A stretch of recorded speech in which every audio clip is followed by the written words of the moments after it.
Good morning दोस्तों, आप सबका स्वागत है हमारे YouTube channel tech learning classes में। दोस्तों आज हम फिजिक्स का अपना नेक्स्ट चैप्टर पढ़ने वाले हैं, या कह सकते हो नेक्स्ट टॉपिक पढ़ने वाले हैं, जिसका नाम है सर्कुलर मोशन। क्या नाम है? Circular motion. ठीक है, उससे पढ़ने से पहले एक दो बातें मैं कहना चाहूँगा, वीडियो के लास्ट में बोलता हूँ जो। दोस्तों अगर आपको हमारा पढ़ाना पसंद आ रहा हो तो प्लीज़ चैनल को सब्सक्राइब करना, शेयर करना और लाइक करना। जब आपका सपोर्ट होगा तभी हम लोग और भी अच्छे वीडियोस और भी अच्छी क्वालिटी से आपको पढ़ा पाएंगे। ठीक है, तो प्लीज़ हमारी हेल्प करें, चैनल को सब्सक्राइब करें, लाइक करें और शेयर करें। ठीक है, और एक बात और, मैं जो वीडियोस बनाता हूँ मैं बनाता हूँ बबीना कैंट झांसी से। ठीक है, आपके जो फ्रेंड्स हों, जो भी बच्चे इसको लोकेलिटी में देख रहे हो, जो लोकल यहाँ के रहने वाले हैं, अगर वो ऑफलाइन कोचिंग लेना चाहते हैं तो हमारी कोचिंग है टेक लर्निंग क्लासेस। हमारी कोचिंग है टेक लर्निंग क्लासेस। ठीक है, टेक लर्निंग क्लासेस आप इसे ज्वाइन कर सकते हो। ठीक है, आप इसे ज्वाइन कर सकते हो। ठीक है, बबीना कैंट, बबीना कैंट। ठीक है, झांसी में है ये। अगर आप ऑफलाइन कोचिंग लेना चाहते हो, 9th 10th 11th 12th की भी कोचिंग मिलती है। ठीक है, अगर आप लेना चाहते हो तो इच्छुक हो तो आ सकते हो यहाँ पर। ठीक है, कॉन्टैक्ट नंबर आपको डिस्क्रिप्शन में मिल जाएगा। तो चलो दोस्तों, बहुत सारी बातें हो गई और शुरू करते हैं अपना चैप्टर वृत्तीय गति, सर्कुलर मोशन। देखिए दोस्तों, वृत्तीय गति सबको पता है। वृत्तीय गति का मतलब कोई भी वस्तु एक वृत्ताकार मार्ग पर गति करे। वृत्तीय गति का मतलब कोई वस्तु एक वृत्ताकार मार्ग पर गति करे। अब दोस्तों मेरी बात ध्यान सुनना, वृत्ताकार गति में होता क्या है, मैं कहीं पर भी ले लूँगा तो वस्तु का जो वेग होगा वो कुछ इस तरह होगा। ठीक है, टेंजेंट। अगर मैं यहाँ पे करूँगा तो यहाँ पे ये वस्तु यहाँ जाना चाहती है। मेरी बात ध्यान से समझना, आपको सब कुछ डाउट क्लियर कर दूंगा। ठीक है, ठीक है।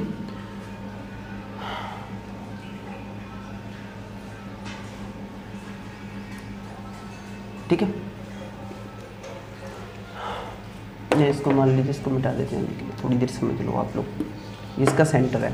ठीक है, अब मेरी बात ध्यान से समझना दोस्तों, जब भी कोई वस्तु वृत्ताकार मार्ग पर है, सर्कुलर मोशन करती है, सर्कुलर पाथ पर मोशन करती है, तो होता क्या है कि हर समय आपने कभी रस्सी घुमाई होगी, वो धागा बांध के, धागे में पत्थर बांध के घुमाया होगा, तो ऐसे ऐसे घुमाने पे दोस्तों आपने देखा होगा कि पत्थर हमेशा कोशिश कर रहा होगा कि बाहर जाऊँ। ठीक है, अगर वो रस्सी अचानक से टूट जाए, धागा अचानक से टूट जाए तो पत्थर सीधा चला जाता है। तो वही यहाँ पर बताना चाह रहा हूँ कि जब कोई भी वस्तु सर्कुलर पाथ पर या वृत्ताकार मार्ग पर गति करती है तो हर पल, हर पॉइंट पर वो ये चाहती है कि वो बाहर जाए। उसकी वेलोसिटी कहाँ होगी? यहाँ पर। आपने उसको धागे से बांध रखा है, या जो भी उसकी तरफ धागा आपने बांध रखा है। ठीक है, मान लीजिए आपने धागा बांध रखा है, उस धागे से वो अंदर को खींचेगी, जिस वजह से उसकी दिशा बदल के वो ऐसे ऐसे गति करेगी। इस पॉइंट पर होगी तो उसकी चाल, वेग इस तरफ होगा, इस तरफ यहाँ होगा, इस तरफ यहाँ होगा। ठीक है, कहने का मतलब वो हमेशा कोशिश करेगी बाहर जाने का, लेकिन जो आपने अंदर की ओर कुछ ना कुछ फोर्स लगा रखा है, जो धागा बांध रखा है, उसकी वजह से वो रुका हुआ है। अब उस धागे ने कुछ ना कुछ फोर्स लगाया होगा, अपनी ओर खींचा होगा। तो याद रखना कि जब भी कोई वस्तु वृत्ताकार मार्ग पर गति करती है तो वृत्त के केंद्र की ओर एक बल लगता है। वृत्त के केंद्र की ओर, हर बिंदु पर वृत्त के केंद्र की ओर एक बल कार्य करता है, हर बिंदु पर, जो उस वस्तु को बाहर नहीं जाने देता, जो उस वस्तु को बाहर नहीं जाने देता। हर बिंदु पर एक वृत्त, उस वस्तु पर एक बल कार्य करता है। ठीक है, जो उसे बाहर नहीं जाने देता। इस बल को बोलते हैं दोस्तों सेंट्रीपिटल फोर्स, सेंट्रीपिटल फोर्स या फिर अभिकेंद्रीय बल। तो इस बल को क्या बोलते हैं दोस्तों, ये बात ध्यान रखनी है, यहाँ पे सब कुछ इसी से रिलेटेड होगा। अभिकेंद्रीय बल, अभिकेंद्रीय बल, सेंट्रीपिटल फोर्स, सेंट्रीपिटल फोर्स। ठीक है, इतनी बात समझ में आ रही होगी सबको। ठीक है, तो स्पेलिंग मिस्टेक हो गई मुझसे, सेंट्रीपिटल। ठीक है, सेंट्रीपिटल फोर्स, इतनी बात सबको समझ में आ रही होगी। ठीक है, चलो दोस्तों अब आगे देखते हैं। देखो दोस्तों, अब सेंट्रीपिटल फोर्स यानी कि अभिकेंद्रीय बल जो कार्य कर रहा है, इसको ये अंदर रखने की कोशिश कर रहा है। ठीक है, अब इसके बारे में कुछ बातें हमें जाननी है जो कि हमें इंपॉर्टेंट है हमारे एग्जाम पॉइंट ऑफ व्यू से। ठीक है, जो हमें बातें याद रखनी है। देखिए सर्कुलर मोशन में होता क्या है, पहला बात जो आपको ध्यान रखनी है कि एक समान गति में, जब एक समान वृत्तीय गति हो रही होती है, जब वृत्तीय गति हो रही हो तो प्रत्येक बिंदु पर दिशा बदलती है। दोस्तों अब देखो, अगर मैं इस पॉइंट से इस पहले वाले पॉइंट पे आऊँ तो दिशा ये रही होगी, इससे पहले वाले पॉइंट पे जाऊँ तो दिशा ये रही होगी, फिर हो रहा हूँ तो दिशा ये रही होगी। तो इसका मतलब क्या है, हर पॉइंट पर दिशा क्या हो रही है, चेंज हो रही है। हर पॉइंट पर क्या हो रही है, दिशा चेंज हो रही है। तो इस बात का आपको ध्यान रखना है कि जो पहला क्वेश्चन जो आपसे पूछा जा सकता है, पहली बात आपको ध्यान रखनी है कि जब भी कोई वस्तु वृत्ताकार मार्ग पर या फिर सर्कुलर मोशन करती है तो उसका क्या होता है, उसकी जो दिशा है प्रत्येक बिंदु पर बदलती रहती है। ठीक है, एक सेकेंड। ठीक है, जो उसकी दिशा है वो प्रत्येक बिंदु पर क्या होती है, बदलती रहती है। इस बात का आपको ध्यान रखना है। ठीक है, तो मैं लिख देता हूं दोस्तों, एक समान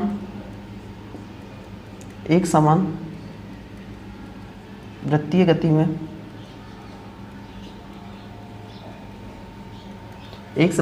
गति में वस्तु की दिशा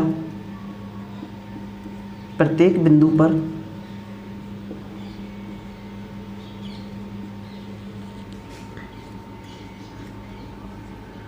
बदलती रहती है। हर बिंदु पर जो दिशा होगी वो क्या होगी, पहले वाली दिशा से क्या होगी, भिन्न होगी।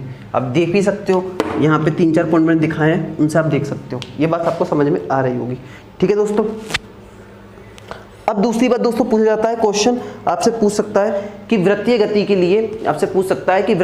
के लिए कौन सा बल जिम्मेदार होता है, कौन से बल के कारण वृत्तीय गति होती है। तो दोस्तों आप देख रहे हो कि अगर अंदर की ओर फोर्स नहीं लगेगा धागे को बांधने पर, जब मैं घुमाता हूँ, ठीक है, तो अगर वो धागा नहीं होगा, टूट जाएगा, तो वो बाहर चला जाएगा, वृत्तीय गति होगी नहीं। तो क्यों हो पा रहा, उस धागे के फोर्स, उस धागा कौन सा बल लगा रहा है, वो टेंशन फोर्स है, जो कि अभिकेंद्रीय बल कहलाता है इस कंडीशन में। ठीक है, जब वृत्ताकार गति होती है, जब वृत्तीय गति, उस कंडीशन में उस टेंशन फोर्स को, जो तनाव बल है जो वो खींच रहा है, उस डोरी जो खींच रही है उस पत्थर को या जो भी आप घुमा रहे हो, तो उसको बोला जाता है अभिकेंद्रीय बल। तो हम कह सकते हैं एक समान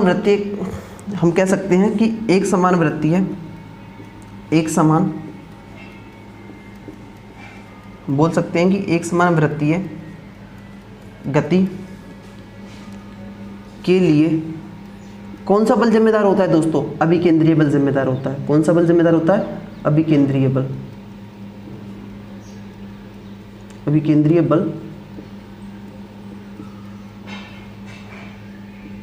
जिम्मेदार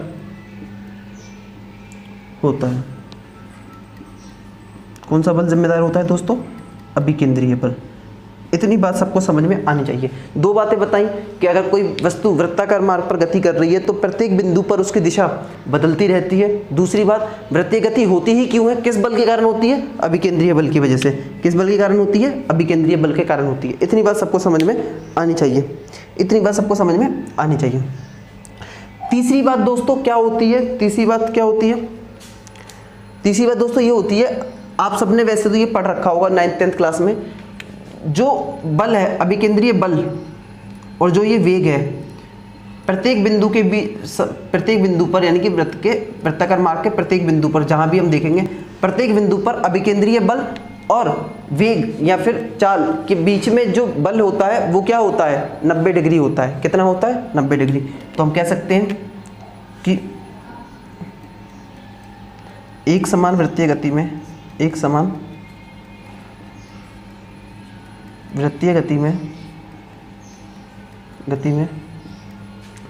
प्रत्येक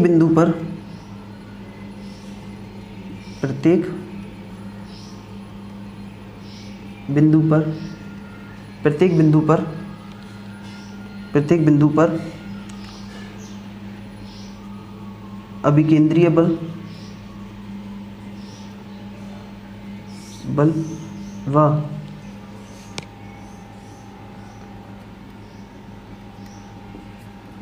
चाल या कह सकते हैं वेलोसिटी बोल सकता हूँ मैं, अभिकेंद्रीय बल व वेग के मध्य के बीच कोण 90 डिग्री होता है। तो ये बात आपको ध्यान रखनी है। ये पूछा जा सकता है कि किसी बिंदु पर जो फोर्स है अभिकेंद्रीय बल और जो वेग है उनके बीच में कोण कितना होता है, तो 90 डिग्री। तो याद रखना दोस्तों, मतलब मैं यहाँ लिख देता हूँ इस बात को कि FC is perpendicular to V। इन दोनों के बीच में हमेशा कोण कितना होता है, 90 डिग्री का होता है। परपेंडिकुलर मतलब 90 डिग्री का होता है। ये बात सबको समझ में आ रही होगी। ठीक है दोस्तों, इतनी बात सबको समझ में आ रही होगी। चलो दोस्तों, इतनी बात सबको समझ में आ गई होगी। इसको मिटा देते हैं दोस्तों, ठीक है, सबने नोट डाउन कर लिया होगा। आगे चलते हैं।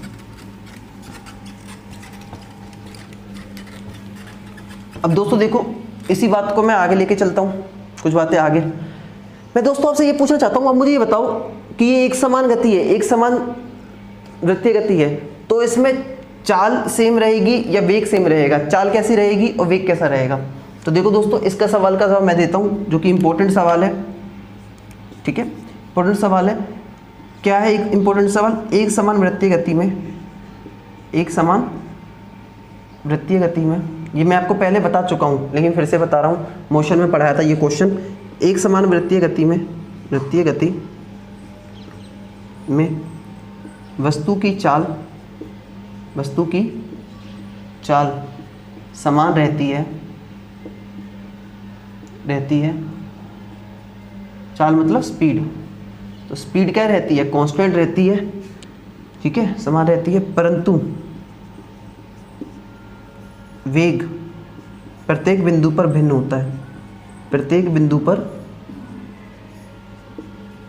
भिन्न होता है। दोस्तों बहुत सारे बच्चे कहेंगे ये कैसे? दोस्तों इसलिए क्योंकि आज सबको मैं बार बार बता रहा हूँ, वेग बराबर जो होता है, अगर मैं नॉर्मल देखना चाहूँ, चाल इंटू दिशा के ऊपर निर्भर करता है, चाल और दिशा के ऊपर निर्भर करता है, ठीक है। जब चाल और दिशा के ऊपर निर्भर करता है तो अगर चाल बदल गई तब भी वेग बदल जाएगा, और चाल नहीं बदली, दिशा बदल गई, तब भी वेग बदल जाएगा। यहाँ पर क्या हो रहा है? हर बिंदु पर क्या हो रहा है? दिशा बदल जा रही है, डायरेक्शन क्या हो जा रही है? चेंज। हर पॉइंट पर डायरेक्शन चेंज हो रही है। जब हर पॉइंट पर डायरेक्शन चेंज हो गई तो वेग भी यानी कि वेलोसिटी भी क्या हो जाएगी? चेंज हो जाएगी।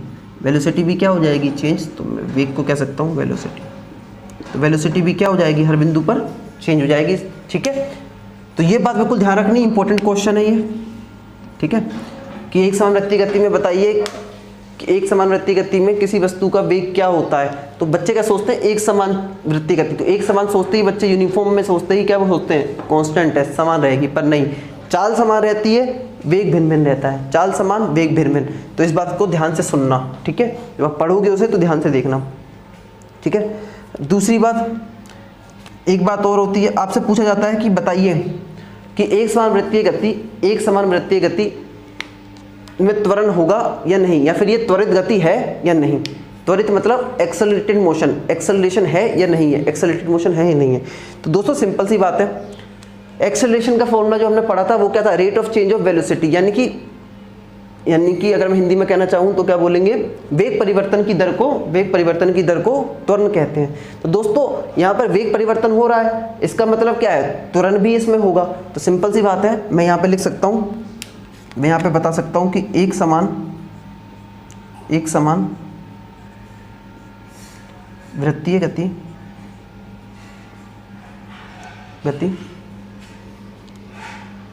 त्वरित गति है, त्वरित गति है जिसमें त्वरण E इक्वल टू, इसका मान कितना होता है? v²/r। ये फॉर्मूला आपको याद रखना है कि जो त्वरण होता है वो कितना होता है? v²/r। एक समान वृत्तीय गति कैसी गति है? त्वरित गति है, एक्सेलरेटेड मोशन है, एक्सेलरेटेड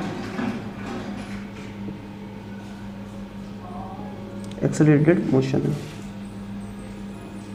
एक्सेलरेटेड मोशन है। कैसा मोशन है? एक्सेलरेटेड मोशन है, ठीक है दोस्तों। इतनी बात सबको समझ में आ रही होगी, ठीक है। चलो, इतनी बात सबको समझ में आ रही होगी। अब आगे चलते हैं। यहाँ पे याद रखना दोस्तों, जो v है, मैं यहाँ लिख देता हूँ, जो v है वो स्पीड है, ठीक है, और जो r है वो रेडियस है, किसकी? इस वृत्त की। और a क्या है? त्वरण, यानी कि एक्सेलरेशन, ठीक है। आप देख सकते हो, कोई दिक्कत की बात नहीं है। तो चलो दोस्तों फिर आगे चलते हैं। जब इतनी बातें हो ही गई हैं तो आगे चलते हैं, ठीक है। मैंने आपको सब कुछ बता दिया। मैंने आपको बता दिया कि जब चाल क्या होगी? एक समान होगी, लेकिन जो वेग होगा वो अलग अलग होगा वृत्तीय गति में। मैंने ये मिटा दिया, चलो कोई नहीं, ठीक है। आगे देखते हैं। अब दोस्तों एक बात ध्यान रखिएगा, आप लोगों ने बहुत बार देखा होगा कि एक बात जो होती है, जो आपको पता होनी चाहिए, जब दोस्तों हम किसी वृत्ताकार मार्ग पर गति कर रहे होते हैं तो अंदर वाले बल की वजह से तो हम क्या कर रहे होते हैं, वृत्ताकार गति, लेकिन उसी समय एक बाहर की ओर भी फोर्स लग रहा होता है, बाहर की ओर भी फोर्स लग रहा होता है जिस बल को बोला जाता है अपकेंद्रीय बल, सेंट्रीफ्यूगल फोर्स। ठीक है, अब ये होता क्या है, अब मेरी बात ध्यान समझो। आपने कभी कभी दोस्तों देखा होगा कि जब हम बस में बैठे होते हैं और बस अचानक से मुड़ती है तो वैष्णो देवी आप गए हो कभी, अगर आप में से कोई लोग, तो आपने देखा होगा जब वृत्ताकार मार्ग पे या कोई मोड़ वाले रास्ते पे जहाँ पे गोल गोल रास्ता हो, थोड़ा सा घूमना पड़े बस को, तो आपने देखा होगा कि बस जब घूमती है तो हमें जाना तो चाहिए, बस जा रही है ऐसे, पर हम बाहर की ओर जाते हैं। एक तो ये जड़त्व की वजह से होता है, एक कारण क्या होता है कि जब वृत्ताकार गति कर रही है तो आप अगर पूरी तरह से वृत्ताकार गति नहीं कर पा रहे हो, वृत्ताकार गति नहीं कर पा रहे हो, तो आपकी ओर बाहर की ओर एक बल भी लगता है। इस कंडीशन में उस बल को बोला जाता है क्या, अपकेंद्रीय बल। क्या बोलते हैं, अपकेंद्रीय बल। अपकेंद्रीय बल या छदन बल, जो दिखाई नहीं देता पर होता है। ठीक है, तो इंग्लिश में इसको बोलते हैं सेंट्रीफ्यूगल फोर्स। तो हमें यही लिखना है, हमें यही लिखना है कि किसी भी, पांचवा पॉइंट है शायद, किसी भी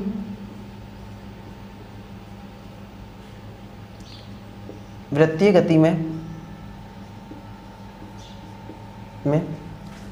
वस्तु पर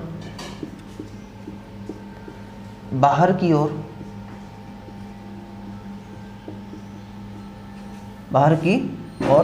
एक बल कार्य करता है, एक बल कार्य करता है जिसे अभिकेंद्रीय बल कहते हैं, जिसे अभिकेंद्रीय बल या फिर सेंट्रीफ्यूगल फोर्स, सेंट्रीफ्यूगल फोर्स कहते हैं, जिसे कि सेंट्रीफ्यूगल फोर्स कहते हैं। इतनी बात सबको समझ में आ रही होगी।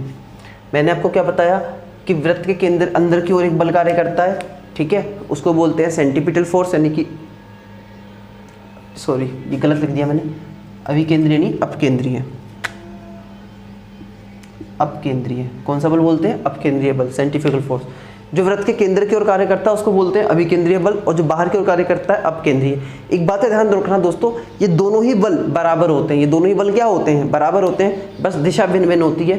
तो अगर मैं इस बल को FC डैश से लिखूं तो कोई दिक्कत नहीं है, तो मैं इसको ऐसे लिख सकता हूं कि FC डैश माइनस का, क्योंकि डायरेक्शन इसकी अलग है, ठीक है, FC डैश ले लेता हूं इसको।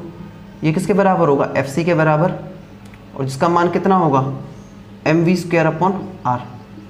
अभी दोस्तों आप कंफ्यूजन हुई कहाँ से आया, मैं आपको बता देता हूँ ये कहाँ से आया। ये बल दोस्तों कहाँ से आया, ये कौन सा बल है, अपकेंद्रीय। ये कौन सा है, अभिकेंद्रीय।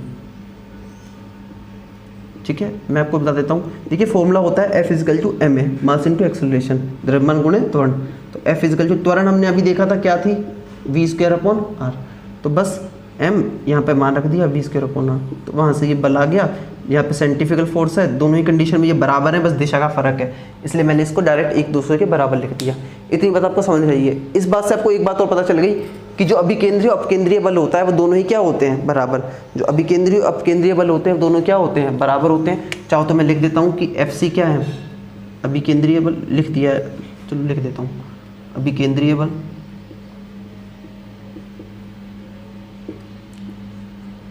FC डैश क्या है, अपकेंद्रीय बल,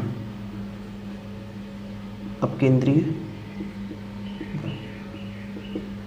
R क्या है, वृत्ताकार मार्ग की त्रिज्या, वृत्ताकार मार्ग की त्रिज्या यानी कि रेडियस। V क्या है, चाल। M क्या है, वस्तु का द्रव्यमान।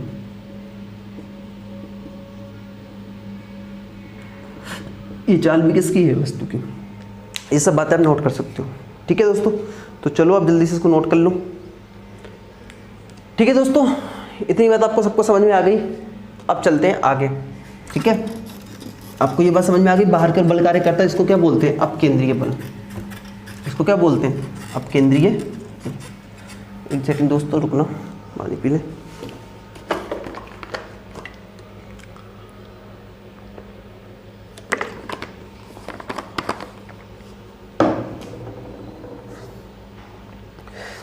देखो दोस्तों, लगभग ये चैप्टर खत्म हो चुका है। कुछ बातें हैं जो आती हैं, ठीक है, अब केंद्रीय बल से आपको क्या ध्यान रखना है, ये देखो, अब केंद्रीय बल के एग्जाम्पल पूछे जाते हैं। अब केंद्रीय बल के उदाहरण का मतलब दोस्तों आपसे बोल दिया जाएगा कि बताइए, जैसे आपने बहुत सारे क्वेश्चन देखे भी होंगे कि दही से मक्खन का अलग होना होता है, दही को मक्खन से हम अलग, मक्खन को अलग करते हैं, तो बताइए कि जब हम दही से मक्खन को अलग करते हैं तो अब मुझे बताइए कि क्या बोलते हैं उसको, उस पर कौन सा बल कार्य करता है। तो कौन से बल के कारण होता है वो, अपकेंद्रीय बल के कारण। कौन से बल के कारण होता है, अपकेंद्रीय। तो लिखते हैं 1 बाय 1 एग्जाम्पल्स लिख लेते हैं। दही से मक्खन का अलग होना, तो दही से मक्खन का अलग होना किसका एग्जाम्पल है दोस्तों, अपकेंद्रीय बल का। किसका अलग है, अपकेंद्रीय बल का एग्जाम्पल है। दूसरा एग्जाम्पल दोस्तों आपको पता होगा कि दूसरा जो एग्जाम में आता है वो क्या है, दूध से क्रीम को अलग करना या दूध से क्रीम का अलग होना। तो दूध से जब क्रीम अलग होती है तो वो किसका एग्जाम्पल होता है दोस्तों, वो भी अपकेंद्रीय बल का। बच्चे क्या करते हैं, अभिकेंद्रीय बल लगा देते हैं इसका आंसर, अभिकेंद्रीय नहीं, इसका आंसर है अपकेंद्रीय यानी कि सेंट्रीफ्यूगल, ठीक है, फोर्स। तो ये किसका एग्जाम्पल है, सेंट्रीफ्यूगल फोर्स यानी कि अपकेंद्रीय बल का। तीसरा जो आपके एग्जाम में आता है, तीसरा एग्जाम्पल पूछा जाता है दोस्तों कि वॉशिंग मशीन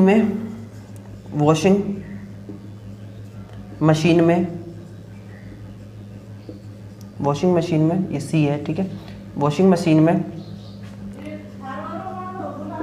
में कपड़ों का धुलना व सूखना। तो क्वेश्चन ये पूछा जा सकता है कि वॉशिंग मशीन में जब कपड़े धुलते हैं या सूखते हैं, सुखाए जाते हैं, जिस वजह से वो सूखते हैं, किस बल के कारण, तो वो होता है अपकेंद्रीय बल के कारण। किस बल के कारण दोस्तों, अपकेंद्रीय बल के कारण।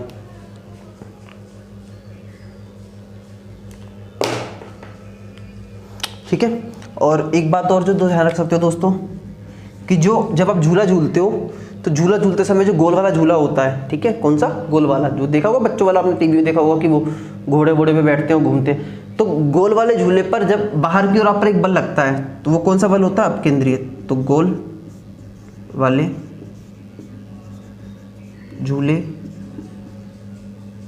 झूले पर बाहर की ओर लगने वाला बल, गोल वाले झूले पर बाहर की ओर लगने वाला बल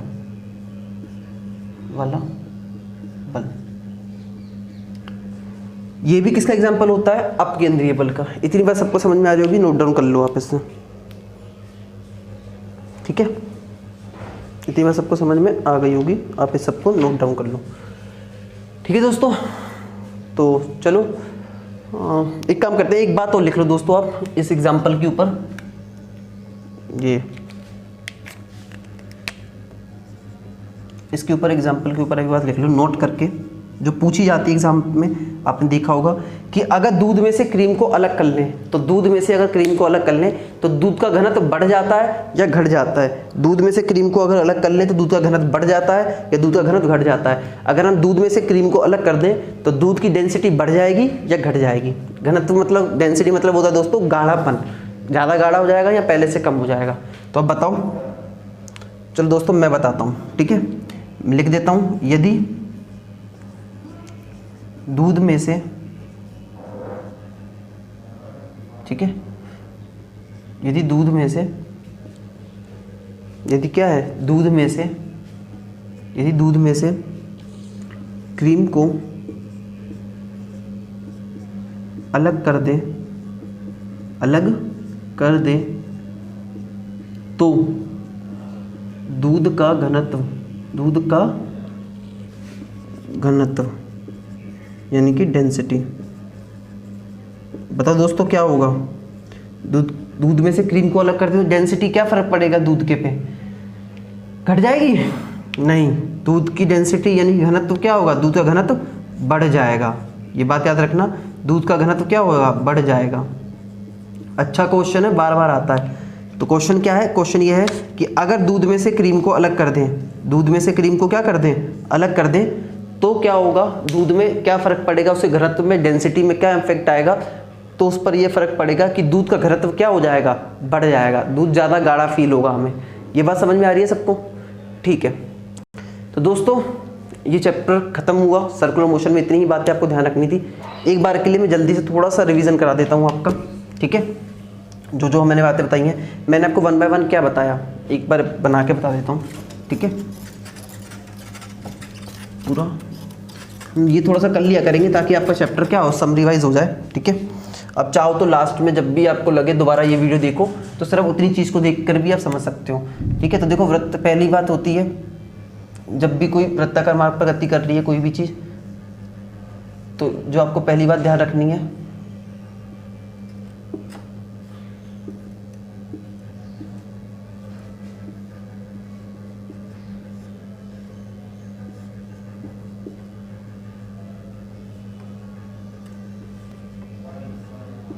जो आपको बातें ध्यान रखनी है दोस्तों वो क्या है कि एक समान वृत्तीय गति किसके कारण होती है, FC यानी कि अपकेंद्रीय, अभिकेंद्रीय बल के कारण। किसके कारण? अभिकेंद्रीय बल। अभिकेंद्रीय बल एक ही इसी पे बता देता हूँ, किसके कारण होती है, अभिकेंद्रीय बल के कारण। एक समान वृत्तीय गति किसके कारण होती है, अभिकेंद्रीय बल के कारण। चाल क्या होगी, समान होगी, पर वेग क्या होगा, अलग अलग होगा। क्या होगा, अलग अलग, यानी कि हर बिंदु पर क्या होगा, भिन्न। अगर इन दोनों के बीच में कोण की बात करें, अभिकेंद्रीय बल और वेग चाल के बीच में, तो वो कितना होता है, 90 डिग्री होता है। कितना होता है, 90 डिग्री। ये बात सब बता दी थी आपको। इसके बाद मैंने बताया बाहर की ओर एक बल कार्य करता है, इसको बोलते हैं अपकेंद्रीय बल। इसको क्या बोलते हैं, अपकेंद्रीय बल।